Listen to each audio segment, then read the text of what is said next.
First ஒய்ஃப்க்கு பிறந்த குழந்தைக்கு என்ன ரூல் என்ன ரைட்ஸ் இருக்கோ எல்லாமே வந்துட்டு எல்லாமே அந்த குழந்தைக்கும் சொத்துலயும் பாதி சொத்துலயும் எவ்வளவு பங்கு இருக்கோ ஈக்குவல் ஷேர்ஸ் தான் அவங்களுக்குமே கிடைக்கும். இப்போ ஒரு விவாகரத்து வந்துட்டு அப்ளை பண்றாங்க. இப்போ வந்துட்டு ஒரு ஹஸ்பண்ட் வந்துட்டு சேலத்துல இருக்காங்க, ஒய்ஃப் வந்துட்டு வேற ஒரு டிஸ்ட்ரிக்ட்ல இருக்காங்க. ஸோ இப்போ அவங்க வந்து இந்த கேஸ் வந்துட்டு அட்டன் பண்ணிட்டு போகணுமா, இல்லை இந்த கேஸ் என்ன மாதிரி? இந்த மாதிரி கேசஸ் வந்து நிறைய நடக்கும். ஏன்னா டெரிட்டோரியல் ஜூரிஸ்டிக்ஷன் பொறுத்த வரைக்கும் ஹிந்து மேரேஜ் ஆக்ட்ல 4 ஜூரிஸ்டிக்ஷன் சொல்லியிருக்காங்க. 4ல எங்க வேணாலும் ஃபைல் பண்ணலாம்.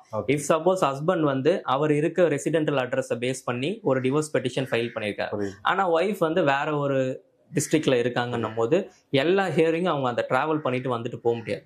ஸோ இந்த மாதிரி கேசஸ் அந்த ஒய்ஃப் என்ன பண்ணலாம்னா ஸ்ட்ரெயிட்டாவே ஹைகோர்ட்ல டிரான்ஸ்ஃபர் சிஎம்பின்னு சொல்லுவாங்க, டிரான்ஸ்ஃபர் சிவில் மிஸ்லேனியஸ் பெட்டிஷன். அதை ஃபைல் பண்ணி அந்த ஒய்ஃப் இருக்க அட்ரஸுக்கு அந்த டிவோர்ஸ் பெட்டிஷனை டிரான்ஸ்ஃபர் பண்ண சொல்லி கேட்கலாம். பெரும்பாலான நீதிமன்றத்தில் வந்து பெண்களுக்கு சாதகமா அவங்க கேட்குற மாதிரியே அந்த கேஸையும் டிரான்ஸ்ஃபர் பண்ணுவாங்க. ஸ்டேஜஸ்ல என்ன பண்ணுவாங்கன்னா 2 பேருக்குமே காமனான ஒரு டிஸ்ட்ரிக்டை ஃபிக்ஸ் பண்ணி அந்த இடத்துக்கு 2 பேரையும் வந்து கேஸ் நடத்த சொல்லுவாங்க.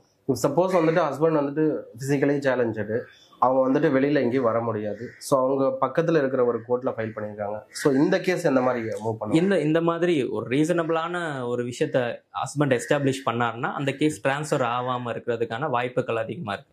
அந்த ஹஸ்பண்ட் இருக்க இடத்துலயே வந்து கேஸை நடத்த சொல்லி